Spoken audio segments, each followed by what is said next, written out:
book. Today we have Professor Michael Rectenwald, received his PhD from Carnegie Mellon University in Literary and Cultural Studies, now teaching Global Liberal Studies at NYU.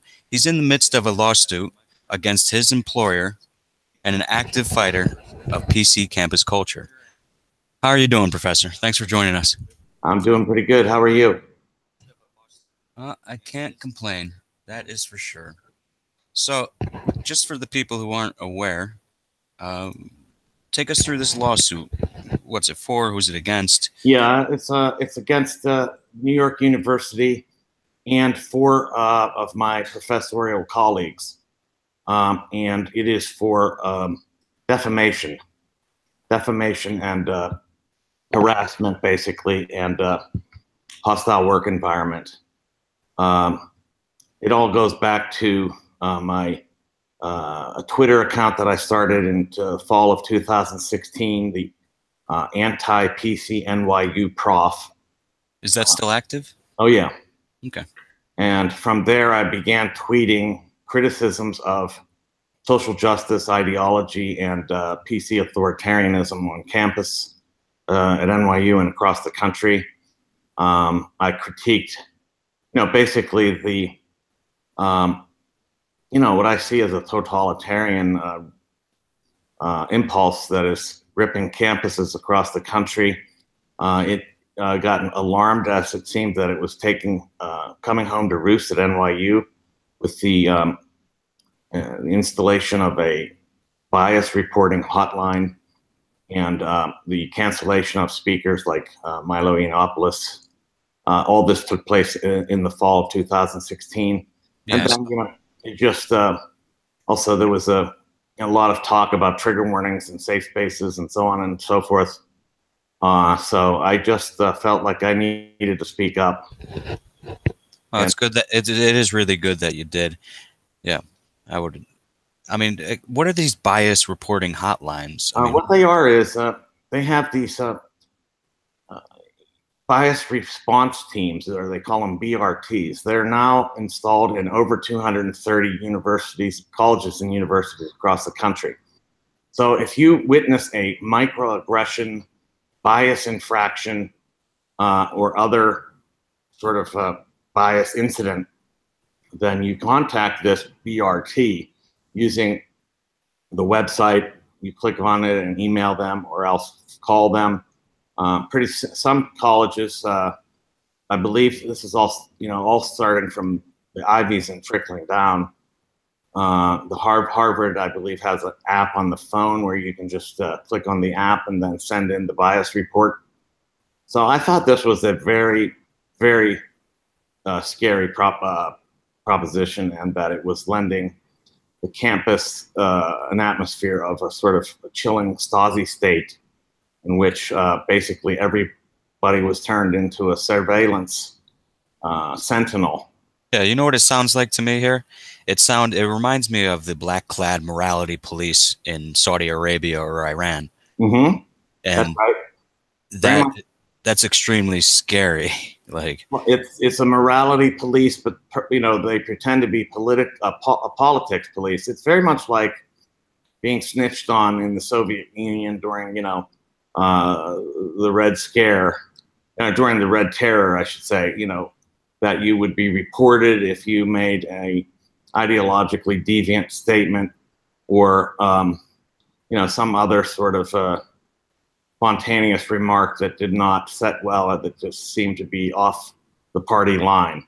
And in fact, after I did these tweets, I announced myself as an NYU professor, but an anonymous one. And an NYU student newspaper reporter picked up on the tweets and asked me if I was really an NYU professor, and I said yes. And she asked me if she could interview me, and I said yes. I wasn't sure at this time whether I would go on the record as myself, but after I gave the interview, I decided that I hadn't said anything deplorable, even though I called myself the deplorable NYU prof and with the handle anti-PC NYU prof. Yet after the publication of the interview, which was on a Sunday in print, and then it ran online on a Monday, Within 2 days, I was called into the dean's office and put on. They strongly suggested that I take a medical leave of absence. And they took that leave? Pardon? You took that leave? Yeah, they suggested that at least one or more people had suggested that my opinions represented a cry for help. In other words, that the opinions represented some sort of mental instability. So this is very similar to what happened in the Soviet Union. If you had deviant, ideologically deviant ideas, you were considered crazy. Well, Orwell had what, Room 101? Right, exactly. Right. You know what it seems like to me? This medical leave of absence is kind of a preemptive strike so that if you did have a future lawsuit, they can show you as unstable. Right, and I was up for promotion. I had applied in the previous April. This was now October 2016. I had applied in April, and I was still waiting after all these months on this leave of absence, or not, on this promotion to full professor. And so with their strong suggestion that I take a leave, the sense to me was that I was strong-armed, and if I didn't take the leave, my future was in jeopardy. So they have, since tried to make me out to be a liar, suggesting that, of course, the medical leave has to be voluntary. Yes, technically, quote unquote, it's voluntary, but the power differential between them and me was so great that it really should be understood in these terms. And these good leftists out there sided with the university in this case, of course, strangely enough, even though you would think rather than siding with the behemoth, against David here, they would actually take the other side. But no, they took the university side and suggested I was lying. I was asked to take a leave of absence. I voluntarily took it, quote unquote, but under significant pressure. So I took the leave, and I found out that same day after I had accepted the leave that a committee called the Diversity, Equity, and Inclusion Group had written a response, an open letter to my response to my interview, also published in the Washington Square News NYU paper 2 days after my interview. And they roundly condemned me, literally declared me, quote unquote, guilty for the quote unquote structure of my thinking. So they want diversity of one opinion, inclusion of one opinion. It's ridiculous. They want diversity of phenotype, but they don't want any diversity of mentality. So I call them the conformity, inequity, and exclusion group. That is, they want you to conform to a prescribed ideology. If you don't, you are deemed a lesser being, and then they try to exclude you from the university, which is exactly what they were trying to do. They were using this condemnation full of errors of all kinds, terrible lapses in reasoning, while complaining that I had lapses in reasoning and that I had made syllogistic errors or fallacies. They and themselves were committing the very fallacies they said I had committed. They said I had made ad hominem remarks in my interview and Twitter account. I never mentioned a single individual by name ever. Right. I was going to say, on your Twitter, I went through it and I did not see you naming anyone. And since I've still not named anyone. And then they accused me of ad hominem attacks, apparently not knowing what ad hominem means. Just at the man, you have to have an actual target. I targeted no one. And I never mentioned any racial or ethnic or sexual orientation group or genders or, anything. You targeted ideas, which is well within your right. About ideas and ideology and the mechanisms to use to enforce them. And that's what I've been critiquing this whole time. So they said I was guilty for the structure of my thinking, things like this. And, that caused the whole faculty, and it's a large faculty in my program because it's a very big program, over 120, 30 faculty, all of them to immediately shun me. So I faced this shunning as I was also ushered off the campus, in effect, by the human resources head. She literally shadowed me for the rest of the day until I left campus. And then I got a call from the the New York Post, a New York Post reporter, and said, "I'm following your case." I'm like, "What case?" And she said, "Well, there was this open letter written denouncing you in the Washington Square News." I hadn't heard of it yet, so I didn't know about this open letter before I went into this interview to get put on leave. And I said, "What do you make of this leave of absence in light of this open letter denouncing me?" She said, "There is no way that this leave of absence and the open letter and your interview and your Twitter account are not related. This is punishment. They are getting you off campus. This is absolutely a way to shut you up and get rid of you." All right, where does the defamation come in? That comes in much later. Is that when I came back from the leave, went through a whole semester being shunned. But on the very last day of the semester, out of nowhere, because I hadn't spoken to these people, emailed them, I hadn't said anything to anybody about any of it. About, this one person saw something on my Twitter account about a book advance I was expecting, and she went off on me and instigated this blizzard of attacks from 5 to 6 people. And they called, in this series of attacks, I was called everything from a racist, misogynist, sexist, drug addict, Satan, the devil, short pants devil. Satan. Satan, oh yeah, I'm Satan himself. Fragile white male, white boy, white punk ass white boy, stuff like that. So, and then accusing me of being a racist and sexist as they're deliberately using sexist and racist epithets on me. So it's very interesting that these people are literally looking in the mirror, thinking they're looking at you when they're actually looking at themselves. They're the ones that are using racism and sexism while they accuse you of it. They called me a bully while they were totally bullying me and abusing me publicly in front of 125 plus people, trying, basically effectively destroying my reputation. I was accused of sexual harassment from somebody I only passed in the hall. I've never even, and wasn't slightest bit attracted to by any stretch of the imagination. Sorry.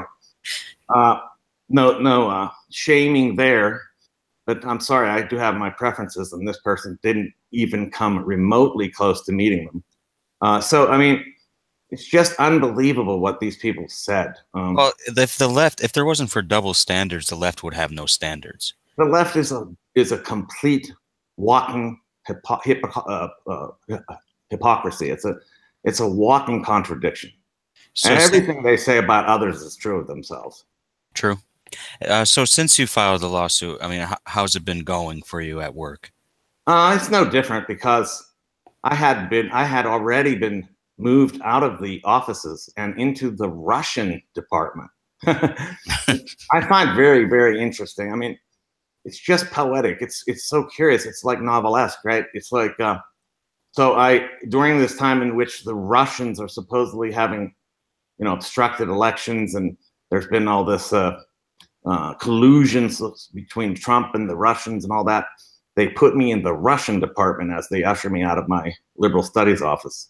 That's so poetic. Yeah. And I really had reason to believe that not only was I in a hostile environment, verbally, but also possibly physically, because one of the people on the list, the email list, who shouldn't have been on it because he hadn't worked there anymore, was a known member of Antifa. That was the draft neck individual. I forget his name. Yes, I'm not going to speak about that any further. I'm not supposed to mention any names. Exactly. Okay. But I did have reasons to believe that that my safety was at stake. But I was offered to move offices by the chief EOE officer. It was her idea, and I accepted it. And then they put me in the Russian department. So you've stated before that you haven't really even gotten support amongst your colleagues, even in private. What about your students? Students love me because I'm not an indoctrinator. I teach very broadly. I'm actually really liberal in the classical sense of the word. That is, I allow people to entertain various ideas without putting strictures on them in advance, a priori, prohibitions.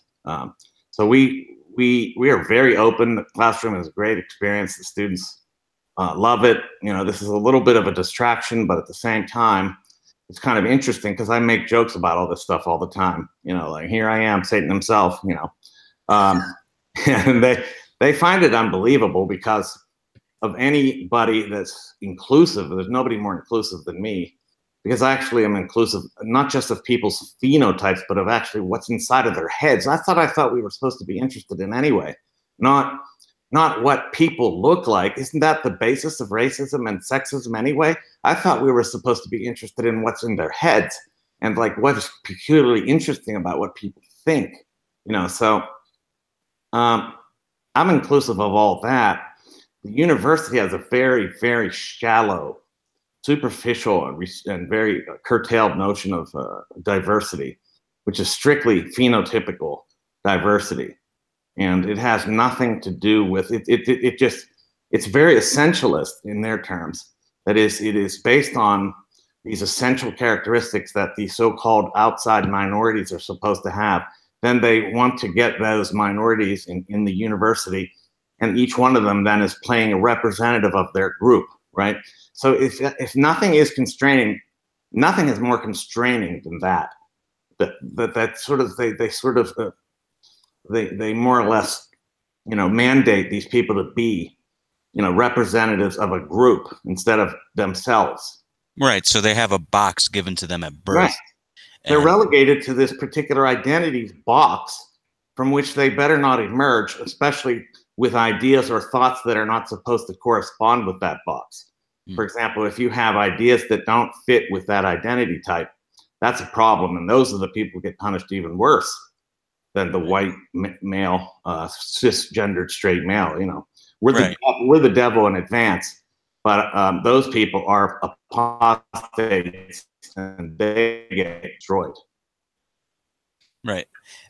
You can tell because Senator Scott, a black senator, Republican from South Carolina, if you look for it on YouTube, he actually read aloud on the Senate floor tweets sent about him, calling him all sorts of names that I wouldn't even repeat. Right. So, I know. Yeah, exactly those names. And, you know, Uncle Sam is the mildest of them. So the thing is, we're going through this, and it seems like you're starting it. So as a liberal yourself. As a classical liberal, please. Yeah. I don't associate it with contemporary liberalism, which is illiberalism, right? Everything about contemporary liberal, left liberalism is illiberal. So they're illiberalists. I don't know what to call them. We're liberalists. They're illiberalists. All right.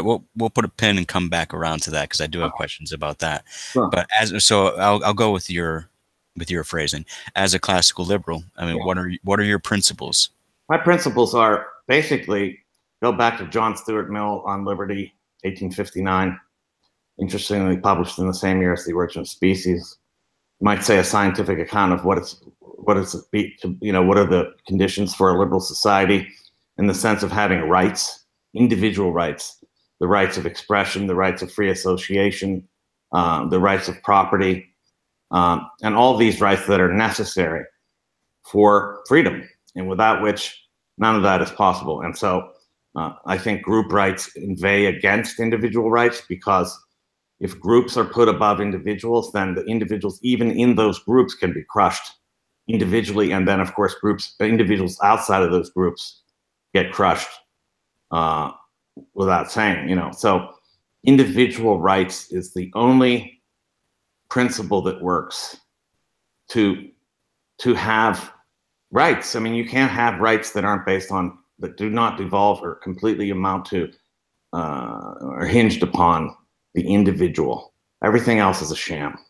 Right. So essentially the intersectional crowd would do well to get to their logical conclusion that the smallest minority, to quote Ayn Rand, is the individual. Absolutely. That's the only minority. And the thing is that I always treat people like individuals. And I think that's the only real non-biased, non-prejudiced way to treat people. You know, I'm not going to say I don't see color. That's, you know, because they'll actually hit you over the head with a hammer if you say it. But I see past it. I know it's there, of course. Well, colorblind doesn't mean to not see color, really. It means not to judge based on it. Right. You know, so the idea is not to actually base your judgment upon a person based on their identity type. Yeah. So I tell students basically, I don't care what your identity is. I don't care. And that's supposed to be bad, I guess.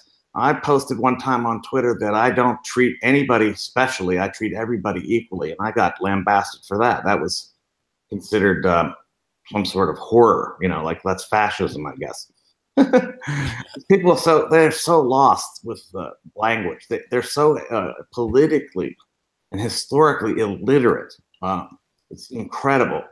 The things they refer to as fascism are absolutely the counter of fascism. Like individualism is actually fascist comes from the word fascist comes from the word fascist, FACES, which means bundle. It's about groupism altogether. It's a collectivist project, just like communism. It's just a different type of collectivism. So right. I've been opposed to both forms of collectivism, communism and fascism, since falling out from the communist left. Right, right. So this falling out with the communist left. Now, you've said publicly that you used to be a Marxist. That was a left, yeah, it was a left communist and a Marxist, yes. So I just want to go through why. And, what was the journey for you to go from the left Marxist ideology to an individual? Well, you asked why I was a left Marxist. There's a few things that should be said.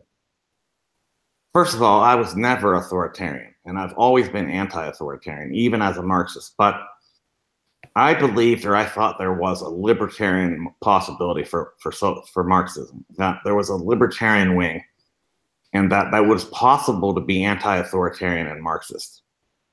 I'd found out differently, but that's what I truly believed. I was never authoritarian. And so I've always had a belief in the individual rights. And I think that even with Marxism, I believe that Marx was ultimately, as my reading put it, trying to allow people to become themselves fully.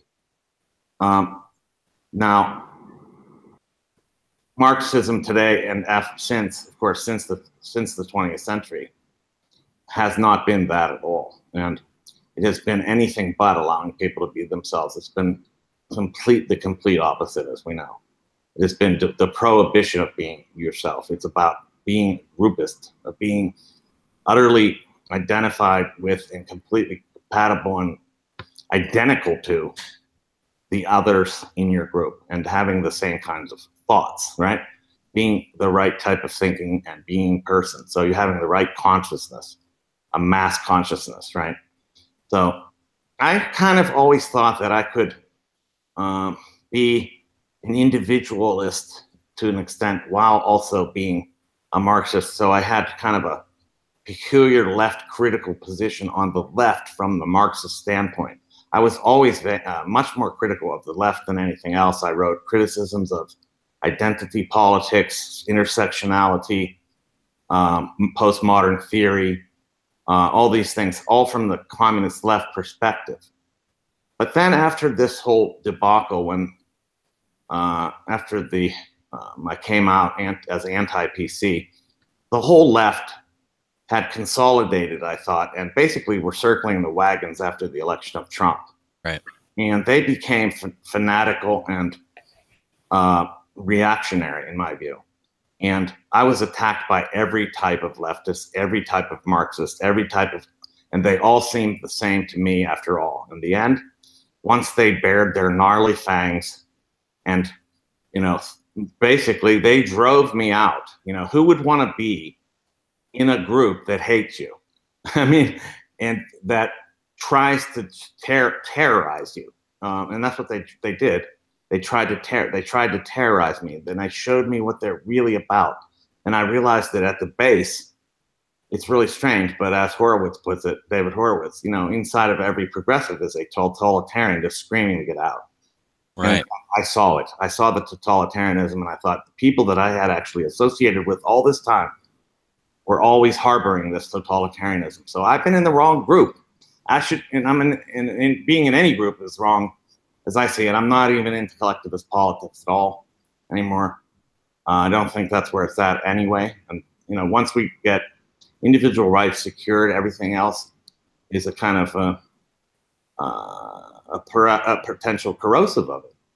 So yeah, so that's how I sort of was able to exist within it. It was always a sort of uncomfortable cognitive dissonance there. Yeah, contingent and cognitively dissonant positioning. And you got to remember now, also, I had 12 years or 10 years of academic indoctrination from grad school, from English studies, in the MA program at Case Western, and then the PhD program at Carnegie Mellon, which was a theory program. So I had read all the theory that you can imagine. I mean, I've read all the postmodern theory. I've read, and some of the others, tons of different Marxist theorists, and feminists, and post-structuralists, and semioticians, and all. So what people don't understand, and this is kind of a different format that gives me a chance to say this. You can't get this out on Tucker, I mean, I love Tucker, but you can't get it out on a TV show that gives you 5-7 minutes. It's really hard to understand how people could be really indoctrinated or being in a bubble without knowing it, unless you really have been, in that situation. In other words, the academic world is so overwhelmingly leftist and indoctrinaire that any deviance from it is hard to even imagine. And many years of reading in the same vein of the same kinds of things just keeps reinforcing these beliefs and these ideas without any possible intervention of anything different. And because the university has become like 90 to 95 or maybe 99%, I would call it illiberal leftism, not liberalism. It's an illiberal leftism. There's just no other voices that are being entertained at all by anybody. So you don't hear anything else. You just don't hear it. And then you're trained to just poo-poo it and have a kind of knee-jerk reaction against it a priori without any consideration at all. You just laugh at things. You're trained to laugh at other views. Ayn Rand, you just laugh at it. Anything that's not leftism, collectivism, you treat it like it's garbage. And yeah, it's a psychological trick. You laugh at you compare it to something absurd. You see it on Stephen Colbert and John Oliver a lot. You make an absurd comparison to the position, and right. then you train your seals to laugh whenever that position comes up. Right. So even like individual rights and stuff like that, it's so passe. It's so, it's corny. It's corny sounding to the academic ear. I'll tell you that. I'm talking about somebody that's gone native. This is kind of like I've been like an anthropologist who went native in the leftism of the university and has come back. Okay, but I only went into academia because I wanted to be a literature professor. But I didn't know what had happened between. I had spent 9 years in advertising between my BA degree and my MA studies. And I didn't know what had happened from 82 to 93. But theory, postmodern theory, had utterly taken over in that interim. And I got back there and I thought I was just going to go resume basically what I'd started, had done and do it in more depth and such. No, it was a completely different animal. I started into immediately cultural studies, critical theory, postmodern theories of every sort, and then it was off to the races. And they're really, I mean, you did well by buying in. You didn't do well by not buying in. And the more you bought in, the more sophisticated you seemed, and the more you could find, the more leftist and peculiar your leftism was, and the more interestingly you found pro-oppression here and there on texts, and the way the English people read, the way English studies treats literature now, it's just like a sort of a palimpsest where they impose their own sort of political imperatives and issues onto the text almost willy-nilly, without considering really what the meaning of the text is itself. They just they use them as a way to advance their identity politics mostly. Yes. So no context for the time it was written. No, there's no real historicism. I did revert back to a sort of historicism, which historicism, it tries to treat text in their context and the conversation that's going on at the period. So you have to become a historian, and I did.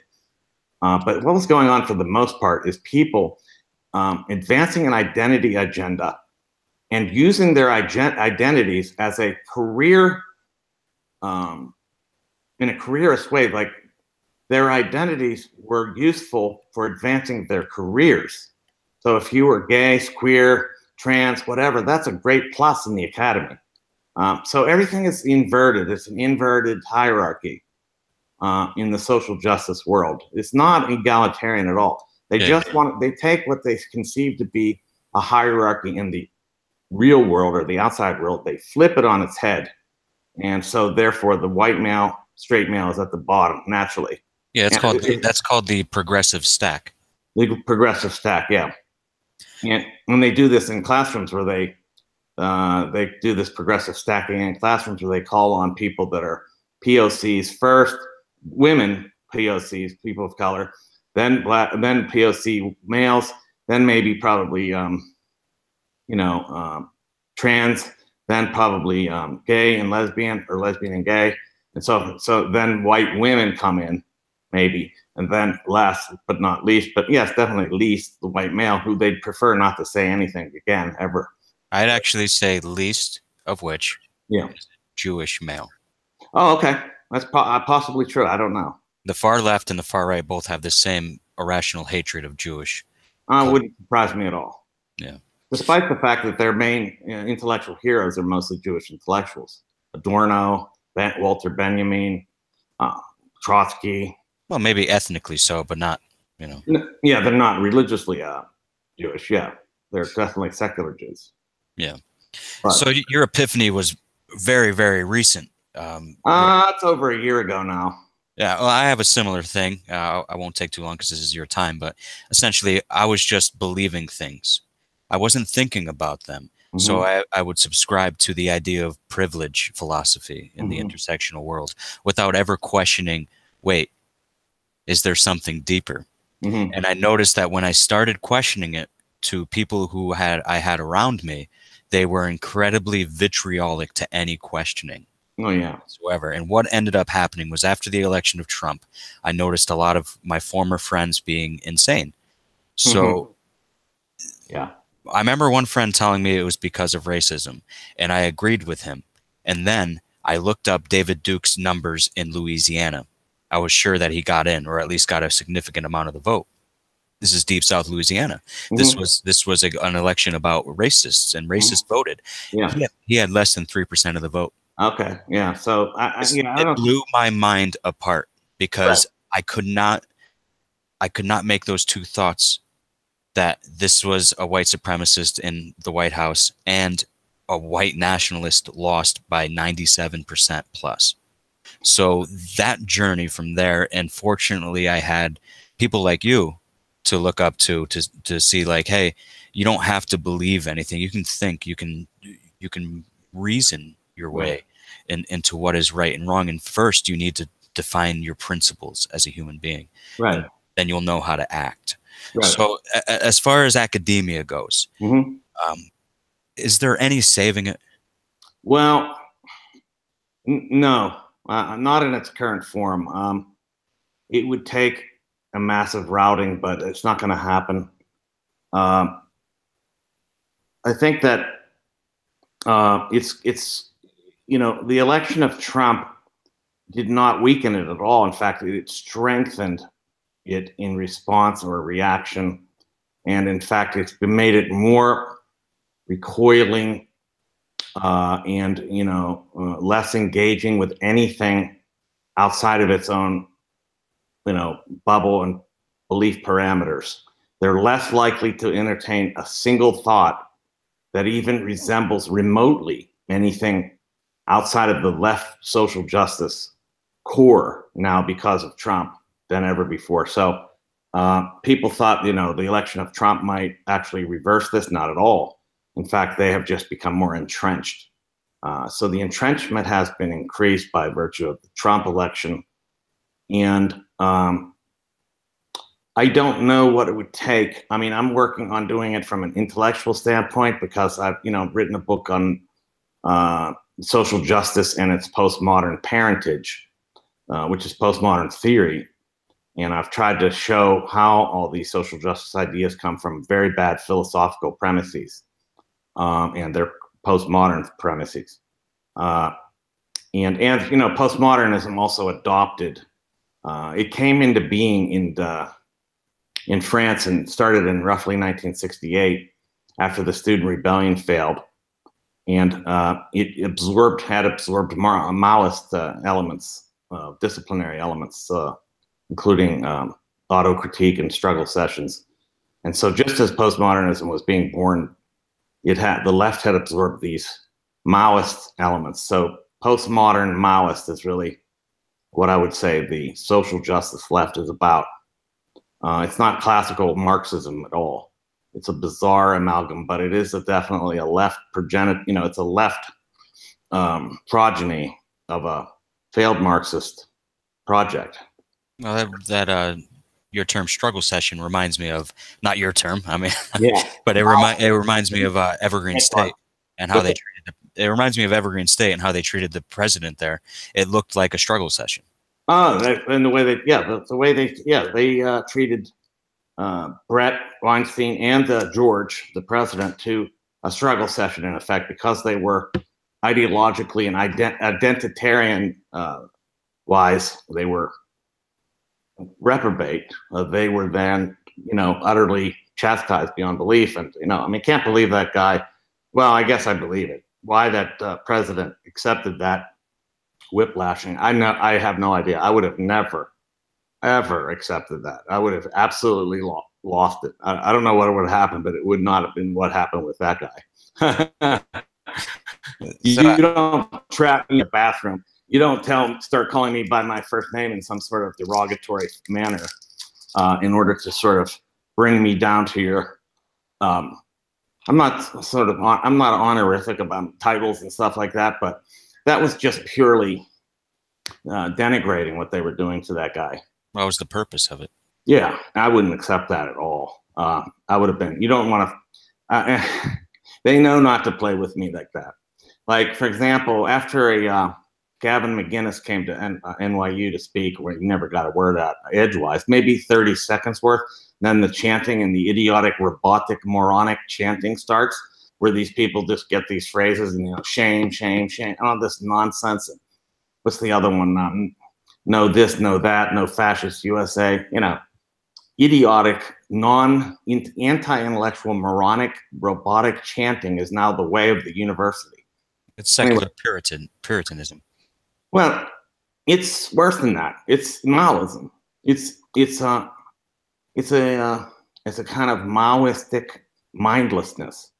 Maoism was very anti-intellectual. They went after the intellectuals first, the university professors. After that event, I was being interviewed by the Washington Square News again, and this kid starts calling me a Nazi over and over. This little kid. He's lucky he was a student of NYU and this was not somewhere else. Let's put it that way. That it was on NYU's premises and under their auspices. Otherwise, he would be, I don't want to say. But anyway, it was not funny because, my father fought in World War II against the Nazis and broke both of his legs in paratrooping. So I was not happy to be called a Nazi. And I think, these people haven't a clue what they're saying. They have no idea what they're talking about. It's so trivializing of what Nazism is or was. To call somebody like me a Nazi, or anybody that disagrees with them at all, to call them Nazis and so. But the interesting thing is that I called them. I said, "I'm not a Nazi, but you are a Stalinist." But they don't even take that as an insult. They just looked at me. This whole group, they looked at me very confusedly. They don't even understand why that's a problem. That Stalin killed way more people than Hitler. That combined, the Soviet Union and China and other communist countries killed 96 million people of their own people. So there's a great deal of paucity of education about the horrors that left totalitarianism has wreaked. No, wait a minute. That's not the right word. Wrecked. Yes, it's wrecked the planet. I mean, they have absolutely, I mean, the left totalitarianism is every bit as pernicious as supremacy or right totalitarianism, if not much worse. In fact, just by the numbers, it's much worse. Now, the reason that I've pondered why is it that it's not even considered bad to kill somebody over their ideology as opposed to over their race or their ethnicity. Well, the Overton window has been, if you consider the origin points, has been so in the four-axis, the four-quadrant political compass. Mm-hmm. The Overton window has been skewed so far left and authoritarian. It really has been for quite a while. It's the upper left quadrant. That's right. And I feel like what we're seeing of the circling of the wagons and the hardening of the ideology is a response to the pendulum shifting. Eventually, I'd like to see disgust leveled at communist flags as much as we see against Nazi flags. Yeah, I just read a very good editorial from the Stanford Review. But it was written a while ago, but it was very good. It was about how they, you could not possibly wear like Nazi regalia at a Halloween party or a party of, themed on a Nazi theme. But they make all kinds of parodies and jokes about Mao. And, you can wear like a Mao t-shirt.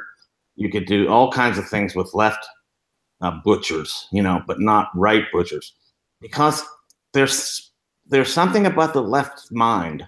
They think it's okay to kill people for the ideas inside their heads. That's fine. In fact, they think it's noble to kill people for bad ideas. Whereas, of course, they think it's dreadful to kill people for their genetics or their ethnicity. So it's okay to kill people for their ideas, but ethnicity, no. So, I mean, it's just amazing that they have this bigotry, and it's accepted. It's an acceptable bigotry. That ideological bigotry is promoted and accepted, whereas something, of course, racial bigotry is despicable. But why isn't this kind of ideological bigotry considered despicable? Well, the thing is, bigotry by definition is ideological bigotry. It's when you cannot stand another person's opinions. That's true. I feel like they confuse the paradox of tolerance. And you can see it. They have arguments that spell out that they conflate words with violence. Well, yeah, I've written about this. This has to do with, it's going to be in my book. It has to do with social and linguistic constructivism, which comes from postmodern theory. And it's the belief that language itself is a material agent, that they think the world is, in postmodern theoretical terms, we construct reality. Language and ideation constructs reality. So the world isn't there. It's a thing that we impose or that we produce. This is very much comes from a lot of postmodern ideas. And then, so language and ideation and social constructivism are the thing that makes the world as it is. So therefore, language itself is considered relatively, is considered basically equivalent to material agency. And so therefore, language can be violent, therefore the term discursive violence. Therefore, you can't say certain things, even speaking certain things is violence, which is absurd. It's not, I go back to the classical liberal notions of language. Language use is not of itself, cannot by itself be violent. Now, if you do incite incipient violence, imminent violence, this is not acceptable, agreed. But other language use is not violence. And that isn't even violence. If it incites violence, that's something.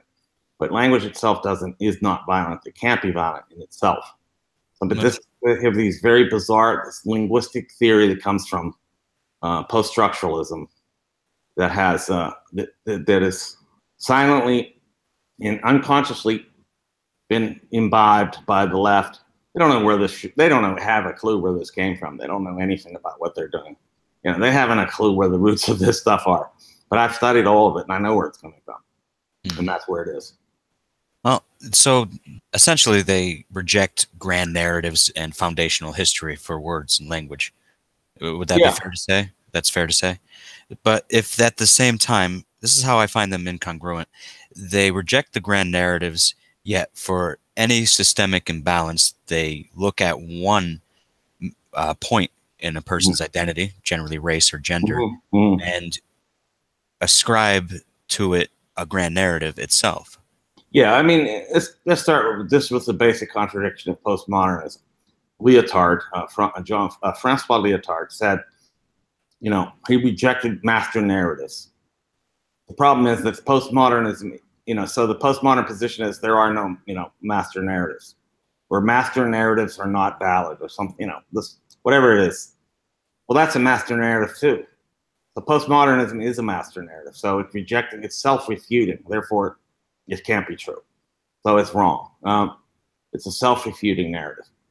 And then they say they don't buy into master narratives, but they do. That white men are the root of all evil. That's a master narrative. That's their new theology. White men are the root of all evil. We're in original sin is whiteness and masculinity. Whiteness itself is original sin, but so is masculinity. And to have them both is double. It's a double jeopardy. And unlike Christianity, where there was redemption after original sin, here there's no redemption. You're going to pay a price forever as long as you live. And if they can continue to torment you after you're dead, they will. Oh, yeah. That is completely 100% true. The thing is, I don't get. Well, some people will ascribe this, I'll say what Professor Peterson says, the neo-Marxist postmodernist. Some people ascribe it to a insidious conspiracy theory. But to me, it's less of a conspiracy theory with any kind of hierarchy and more that for human beings, it's an easier path of least resistance to have moral relativism. And, there's no such thing as good or bad. So no matter what I do, I'm good. Like, it's too fragmented. It's too fragmented to be a conspiracy theory. They don't have enough narrative elements and narrativity to be a conspiracy theory because it's basically anything goes. It's plug and play ideology. It's basically, here are the pieces, okay? Take the pieces and plug them together and play.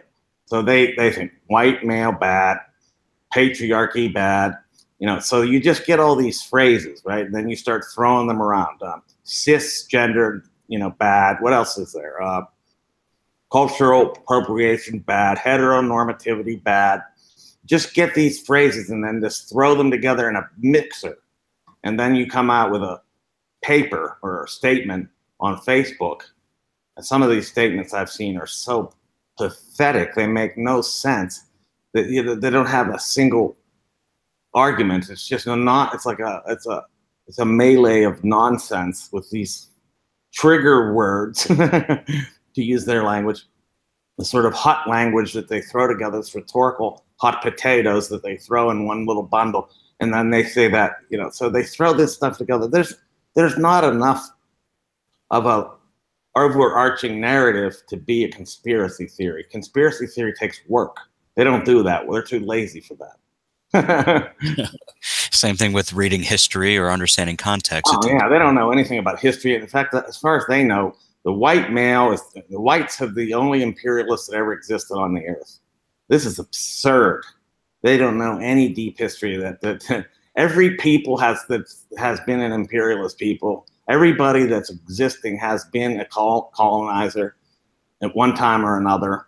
This is why reading like Joseph Conrad's Heart of Darkness is a great novel, because it starts off by talking about how Rome basically colonized what became Great Britain, and it's the dark continent for them, and then they're up there sitting in the Thames, ready to go on this trip to Africa, and the narrator's talking about how the Romans came and colonized them and made Great Britain what it was. And, he paints this picture of Britain, that Britain had been this kind of dark continent. So this is just the whole of history is littered with this. And to suppose that it's just whites are Westerners that have colonized or imperialized. It's insane. It's just pure garbage. These people they have the historical depth of a puddle. Hmm. So it kind of goes along with Ted Kaczynski's manifesto. I've read that about last year when I was going through this this gradual shift away from progressive politics. Now, keeping in mind that Ted Kaczynski, while being a very intelligent person, was a lunatic who hurt people. Right. And I just want to make it clear that neither of us support violence in any sort of way, if that wasn't clear to anyone. So if they want to take this out. Yeah, I'm like the left. I don't believe in, if people don't share my ideas, I don't consider myself have a right to violently attack them. Right. So the way Ted Kaczynski he went about describing leftism, not everyone on the left, but a certain segment of the left, which you have dealt with, obviously. How correct do you think he is with his over-socialization kind of, what he said in there? I think he nailed it. I mean, he nailed it. Now I posted pieces of that on my Facebook wall, and I got a lot of likes, but a lot of some leftists really thought it was like horrible and despicable, and he's crazy. It's nuts. It's abusive, and anyway, I thought it was brilliant. I think I can separate the guy's thinking mind from his killing mind, because I think they were sort of rather, segregated, if you will, in his head. I don't think the two really met, but I thought he was just spot on. I mean, just the way he characterizes the left as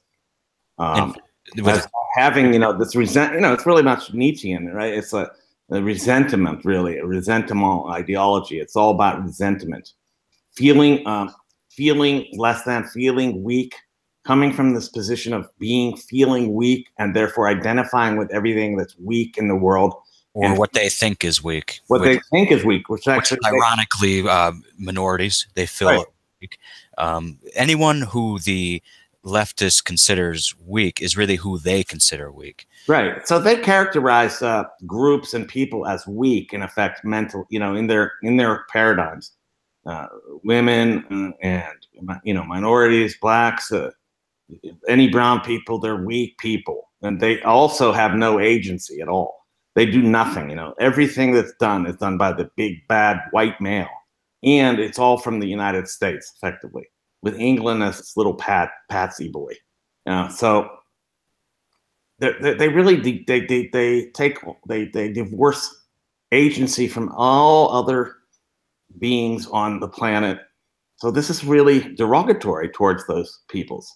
In effect, I think if you don't accord agency to other people, you're basically saying they're helpless. They don't have action. They can't do anything. They're just victims all the time. They can't ever do anything wrong or right, for that matter. So they have to be helped. So it puts them, it's a very paternalistic ideology. Right. We have a question in the comments, same thing I asked before. Is there any saving of academia? I want to posit an idea to you that I heard, or at least someone else's thought pattern. I don't know if you're, I don't know how aware you are of Scott Adams, the Dilbert creator. His whole saying was that the market will determine which universities will be attended by people, because the more this insanity comes out, and that's what you're doing, which is absolutely necessary, the more that insanity comes out, the Shrieking Banshees you dealt with, Evergreen State, Reed College up in Portland, Oregon, which is another interesting case, the less likely parents will want to send their children there.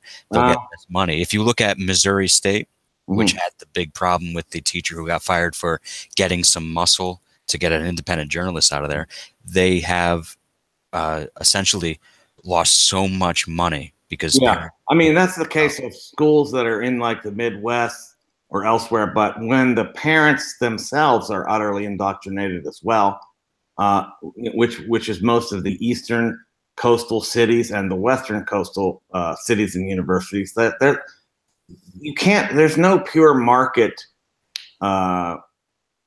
market modus operandi that is utterly divorced of ideology. So look at Google, for example. This is a corporation. This is a corporation that has money making as their object, supposedly, I guess. But Nevertheless, this is a corporation whose leftist ideology is nuts. I mean, I've read into the into the Moore case. That place is a Looney Tune bin. I mean, that place is even crazier than academia, and that place is a corporate player in the world, and they're very powerful. So I can't say that markets have some sort of neutral function, because it depends on what the buyers believe, right? So if the buyers buy into the ideology, then the ideology will sell. So you can't just say market forces by themselves. You have to actually make an ideological intervention to undermine the ideology, and that's what I'm trying to do. And there's a few of us out here, but not that many. I'm glad you bring up the James Damore lawsuit. I assume you read into it and saw some of the most insane things they had there. Yeah. Otherkins being 3 people at once or something. Yeah, and you're supposed to seriously address these people as if they're part furry, part building, and part tree. I don't know. So I'm supposed to I can't. First of all, I gotta use plural pronouns. Fine, I don't care. You're schizophrenic or whatever. You have multiple personalities. Good for you, I guess. I mean, it's living as a plural being is what they called it. Yeah, whatever. I'm not. Listen, this is so anti-empirical. Are they trying to actually force us into a delusion? And then they actually say, interestingly, I saw a lot of these people say that if you don't believe what they do, that you're deluded, that you're living, you must be insane. But they want us to believe these people are dogs or part building. Wait a minute. What are they talking about? What world are they living in? They are completely they're lunatics. Well, it was all right when at first they were fine with people just quietly complying without complaint. Right. But now it seems like they're asking or demanding that everyone affirmatively declare that what you believe is the same as me. Yeah, they're very totalitarian now. They want you to, they're enforcing an ideology, a social justice, left whack job ideology that, you have to believe that people are what they say. So whatever the hell they say, they are it, unless, of course, they say, I'm a clover gendered person, which means, a man trapped in a 5-year-old boy's body or something, so that if I do something crazy, I can use that as an alibi that I'm actually clover gendered. So I could abuse a 5-year-old girl. And of course, I'm not talking about me. Okay. This is just hypothetically. That would be fine because I'm clover gendered. Well, to be fair, though, the clover gender thing was actually a troll from 4chan. Troll thing. But when you troll them this way and point out, it underscores the absurdity of their ideology. That's why they go after people like those kind of trolls with more vehemence than they go after people like me that say transgenderism is lunacy. Okay, I'm not talking about this isn't transphobia. It's like Scientology. If I were to criticize Scientology as a belief or a philosophy and a religion, that doesn't mean I hate Tom Cruise or any other Scientologist for that matter, individually. I'm saying they're under the grip of a lunacy that I don't have a messiah complex, but I would try to release them from it, because I think it's a maddening ideology that they're living in. It's lunacy. I'm not a building. I'm not, and I can't just impose that I can't pretend that the empirical elements of my body are not there, or that they don't mean anything unless I say they do. It is philosophical idealism, and that is to say, it is this belief that my ideas about what the world are overwrite the world entirely and make it. This goes back to the social constructivism business. It's a social constructivist, social and philosophical idealism that imposes on matter and on reality the ideals of those who hold them, and then they enforce. Yeah, this has to be enforced with violence or the threat of violence or force, because it's so much lunacy, like Lysenkoism in the Soviet Union. They enforced this neo-Lamarckian nonsense because it was so off base. You have to use force to make people abide by. The crazier it is, the more force is necessary to impose it. So it's interesting that philosophical and social idealism is the most prone philosophy to underwrite totalitarianism. And we are in a position where we're having delusional people telling us what to say is true, and we're being forced to say things that are insane, or else we men can get pregnant. Like men can get pregnant too.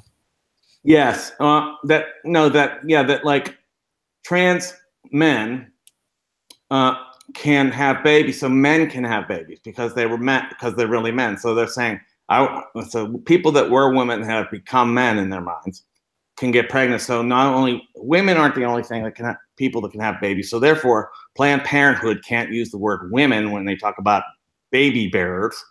And if you look at Planned Parenthood's website, it's lunacy. When they're talking about gender, they said that 3-year-olds know what gender they are. Okay, let me say something here. What? The term gender wasn't used till 1955 to refer to people and their sex. This is interesting. It was only used to refer to language. Gender was a language-based descriptor. Had nothing to do with people till 1955, and John Money seeded the gender jackpot when he came out and talked about gender roles. And this became a notion that there was a set of expectations and behavioral and societal expectations imposed on people based on their sex. And that was called gender. And then the feminists took off with that, and they saw this difference between sex and gender. And so gender was socially constructed, but sex wasn't. Then they went so far as to say sex itself is socially constructed. Or has no basis in biology, I've heard. Yeah, socially constructed. So I want to know, like, well, I've actually asked this of someone. If you feel that sex has no basis in biology, then why do people take hormones when they transition? This is the contradiction. I'm sorry, I had to plug in and I had to move because my plug came out. That's no problem. This is the the whole thing is that transgender and all social justice leftism is rife with contradictions, and this is one of them. Is that biology means nothing unless they say it does. Okay, only if they say it does. But if you say it does, you're in trouble. Just ask James some more.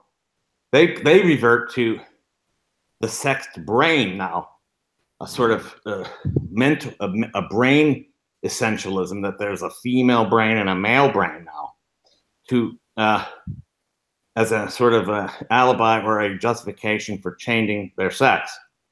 So there's a sex brain. So I'm really a woman because my brain is a woman's brain, or I'm really a man because my brain is a man's brain. That is, if that isn't biological determinism, I don't know what is. But they're allowed to do it. You're not.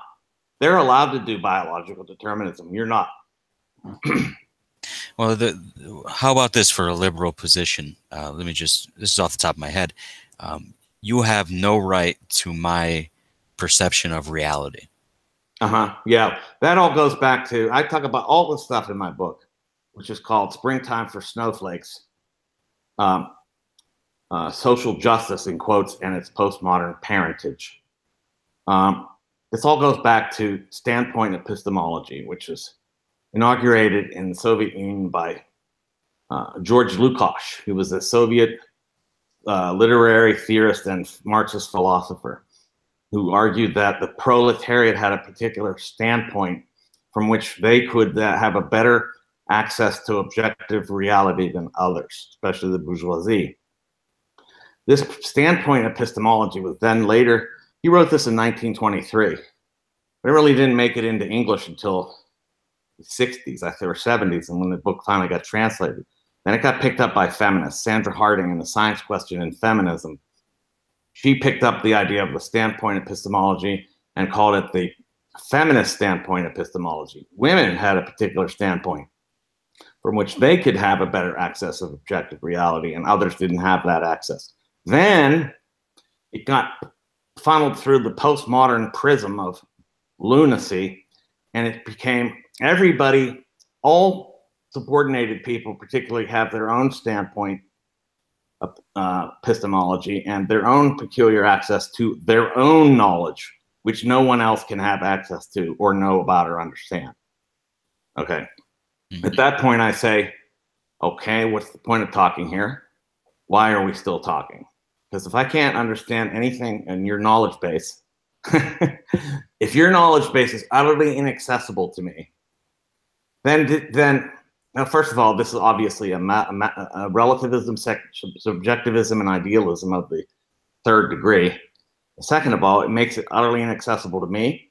Therefore, we have no possibility of communicating. Therefore, I can't help you, and I shouldn't care about what you think or do either. And I don't, I said, I don't care, then goodbye. Because if that's where it's at, we have a complete, we're at a complete, we're at a complete standstill. We're at a complete blockade. There's no communication possible. So where does communication start then? I don't believe it. I mean, this is wrong. It's not true that somebody has access to their own truth. That's absurd. So first of all, we have to break down that notion that knowledge that knowledge depends upon a particular epistemological standpoint. No, that's not true. Even Marx would have rolled over in his grave at Lukács's suggestion that the proletariat had a better access to objective reality, and that the bourgeoisie could not have access to objective reality. Because if that were the case, Marx himself would have been wrong, because he's a bourgeois thinker. He was himself a bourgeois intellectual. So was Engels. Engels owned a factory. It seems like most of the intellectuals in the Marxist sphere would be exactly the kind of people put up against the wall when they got their revolution. You know what I mean? Yes, absolutely. They would have been, and they were. It's interesting that Stalin took it to, sent to gulags many true believers, and those people suffered worse because they thought they not only had the imposition of the totalitarian regime on them, but they also had the imposition of guilt, because they felt they were bad, because they were true believers, and they could not think that the system could be wrong. So therefore they thought they must be wrong, and therefore they hated themselves. And so they punished themselves as well. So yeah, a lot of true believers really went down. And interestingly, classical Orthodox Marxists wouldn't stand, up to this crap, because a lot of it is just lunacy. It's not Marxism even. I'm not a Marxist at all myself, because I believe that there's no way you can have material or economic egalitarianism without force. You must enforce it. It has to have force. Therefore, it has to have the state. So despite Marx's idea that the state would wither away, no, it won't. It will actually grow, as we saw in the Soviet Union and China. It will actually grow and become more powerful, and that has to, because you can't enforce equality, economic or total, de facto equality, without force. And without treating people unequally, Oh yes, you have to. I call it subtractive egalitarianism. You got to get rid of people that are more than others too. You got to get rid of the people that have more than other people. So you have to subtract out those who have anything in excess of other people, not just materially, but otherwise too. Maybe they're too smart. Maybe they're too tall. Maybe Kurt Vonnegut made fun of this in one of his novels, right? Harrison Bergeron. Yeah, that one, Harrison Berger. Yeah, it's very short. Everyone should read Harrison Bergeron. It's very short. This kind of subtractive egalitarianism where you have to level. It's a leveling ideology. And Marxism necessarily goes that way, despite Marx's intentions. To the contrary, he did have different intentions that people don't realize.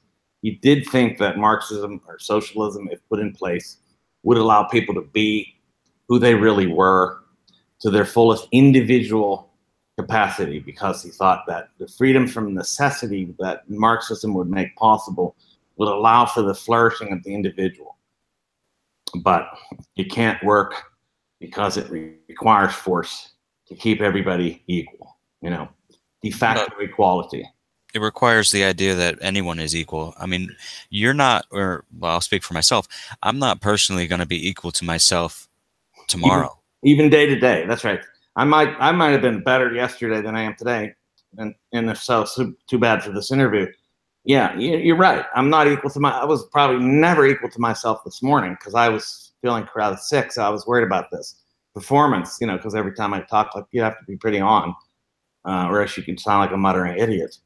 But, you know, yeah, I'm not equal to myself from day to day. Equality is absurd. I mean, it's abstraction. I do believe in political equality. That is, political rather than de facto empirical equality. That is, you believe that everybody should be treated as if they're equal, to have equal political stature and status. Yes, absolutely. I believe in that. That's the kind of egalitarian I am. But that to me is how you suss out the progressives from the liberals is a very simple question. I mean, do you believe under, let's say, do you believe in matters of law that people deemed less should be treated differently under the law? And a true liberal will say, no, everyone should be treated under the law equally. But a progressive will say, yes, we're gonna be the ones to determine who is less, and we're gonna give them more. And yes, that's true. And this happens in criminal court. Of course, they would say it happens in the other direction, and that's possibly true to some extent. And I don't want to get into that, but I don't think that you should, you know, have less responsibility based on so-called positionality, or more responsibility based on your so-called, you know, positionality. But, you know, the social justice idea, which is now the dominant ideology in the society, I think, it's not just in academia. I think it's the dominant ideology in our world, is an inverted hierarchy in which those that are considered less or having less or subordinated in any way are the top. Not just they're the top morally, and they are the top socially. And so this is why you know, the intersectionality ideology is a race to the bottom, because the bottom's the top. So the sooner you get down to the bottom, the sooner you reach the top, because the totem pole is going to be flipped on its head. So everybody knows that the way to be at the top is to be claimed bottom status. You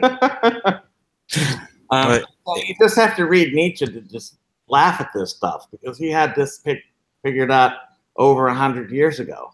Oh yeah, what do you say in Tarantula? Oh, criers of equality, you know, your tyrant longings are beneath your virtue words.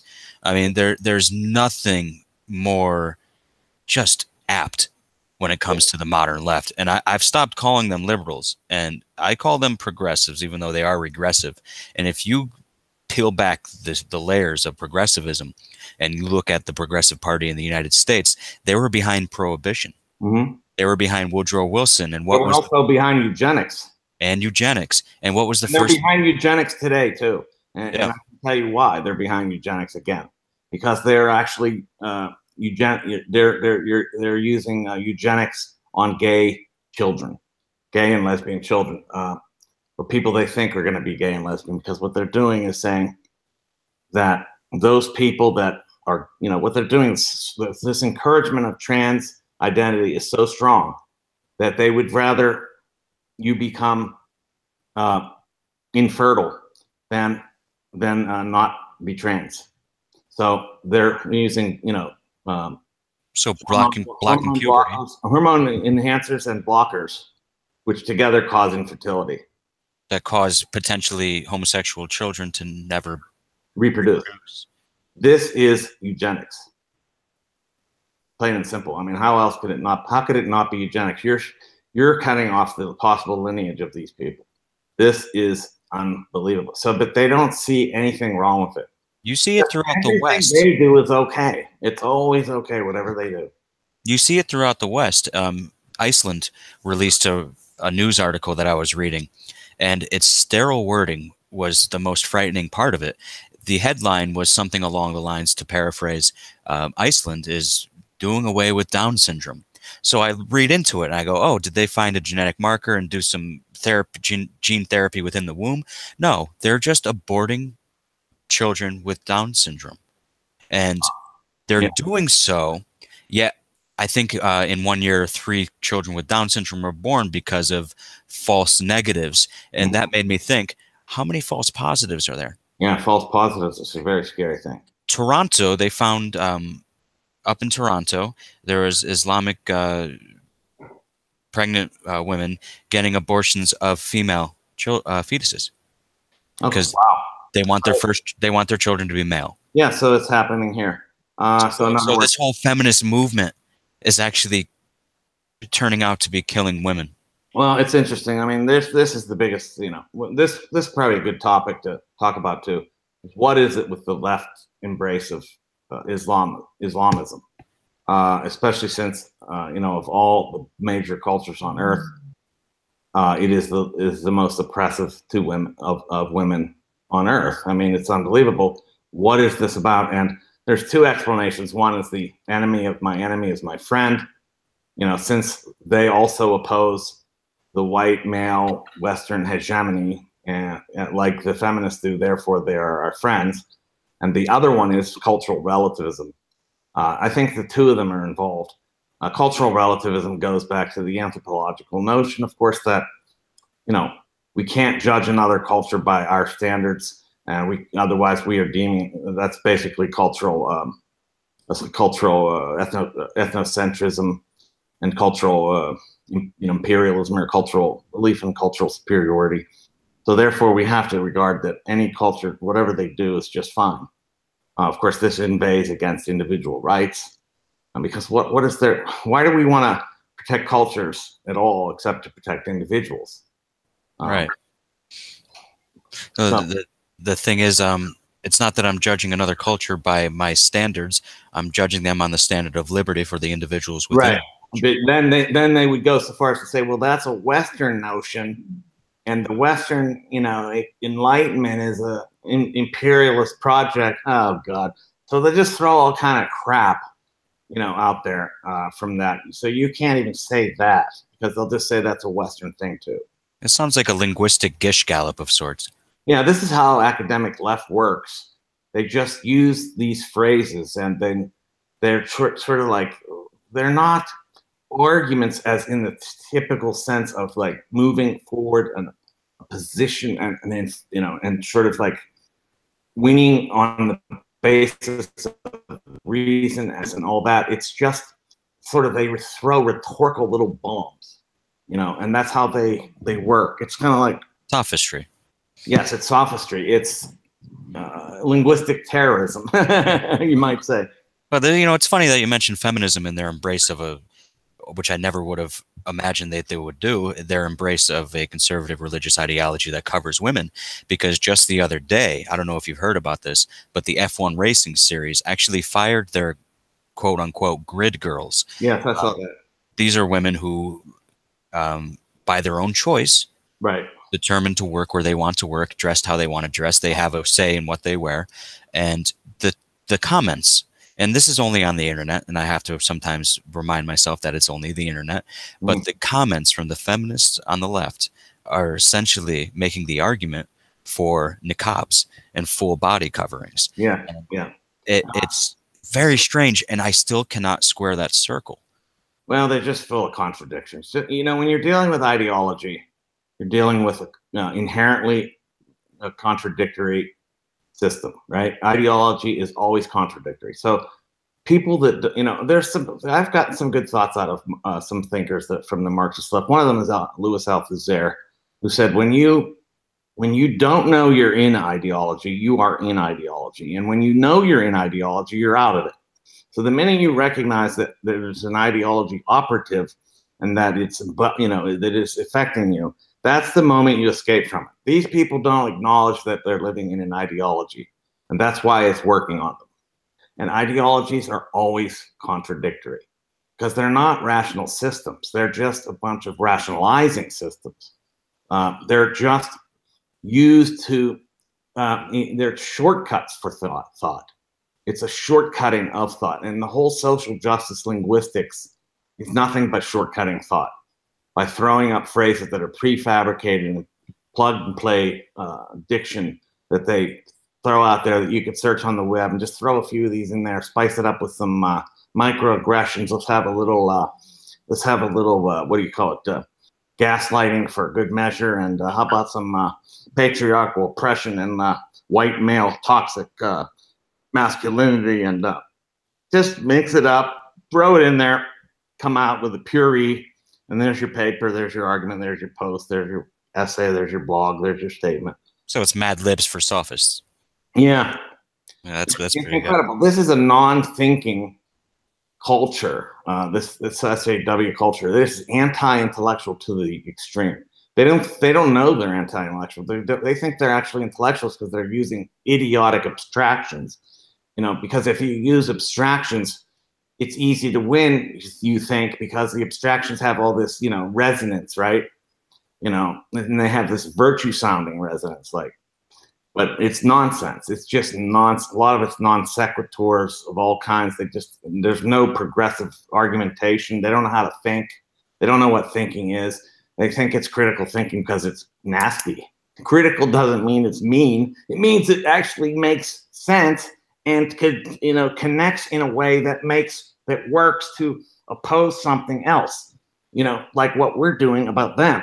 But they don't have critical thinking. They just have nasty thinking, or not nasty statements based on modalizing of different phrases and putting rhetorical resonances on various phrases, and then charging them up into sort of charging stations for rhetoric. Like you have your charging stations for like your cars, your electric cars. They charge up this rhetoric and then they throw it in, and it works. It's unbelievable.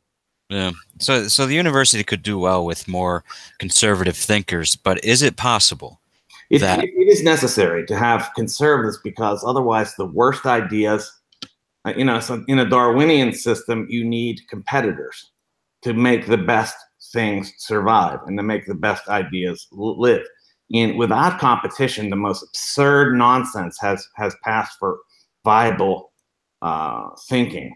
And this is what's going on. We have idiocy passing as thought because nothing is challenged, because the whole thing is in a bubble.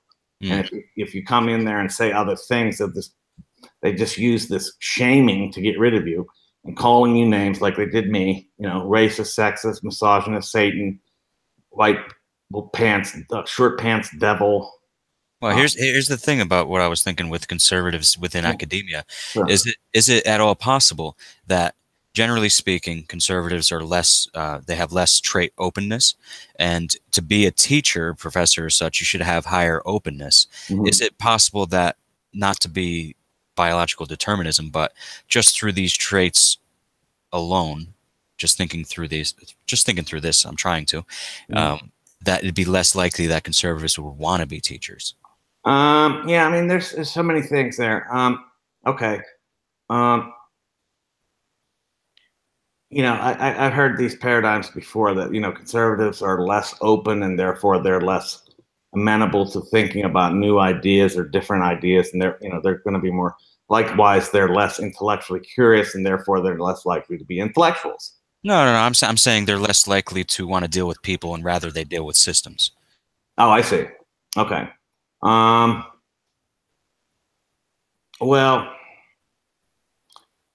I mean, there's that. I guess that's there, but there's the other. The main reason they're not there is because of the political odds against them.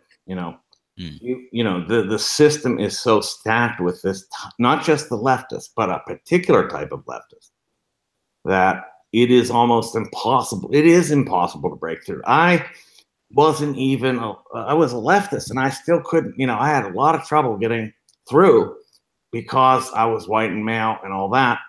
I'm not complaining. I did make it anyway, but they make it impossible for these people to get through. Because they're hiring people on the basis of their identities.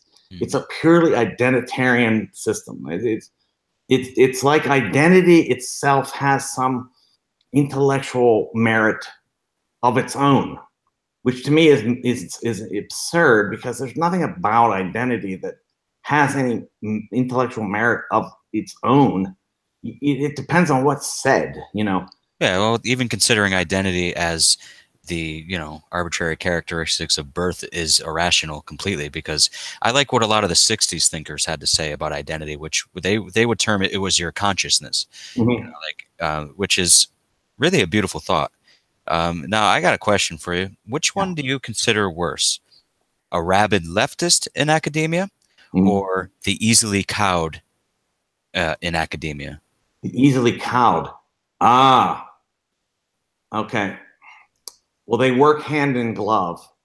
I would say that the radical, rabid ideologues cow the others into acquiescence and silence and into accord.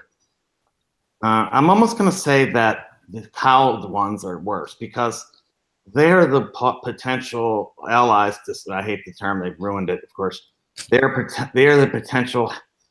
Say what I was saying. Comrades. Oh no, that's ruined too. Uh, they are possibly our Brothers in arms. of some sort to argue against this over unbelievable permeation and complete domination of academia by the social justice left. They could help us oppose them, but they won't because they're afraid. They're afraid because if they say anything, they'll be called the names that I was called, and then once you're tagged with these names, they think you'll die. Let me just tell them, you won't die. And these names mean nothing because they have made these names utterly rhetorically vapid. They don't have any meaning, content, or anything. To be called a racist, sexist, misogynist is like being called, it's like in Great Britain they call me a Yank. Like that mattered. That wasn't an insult to me. They thought it was.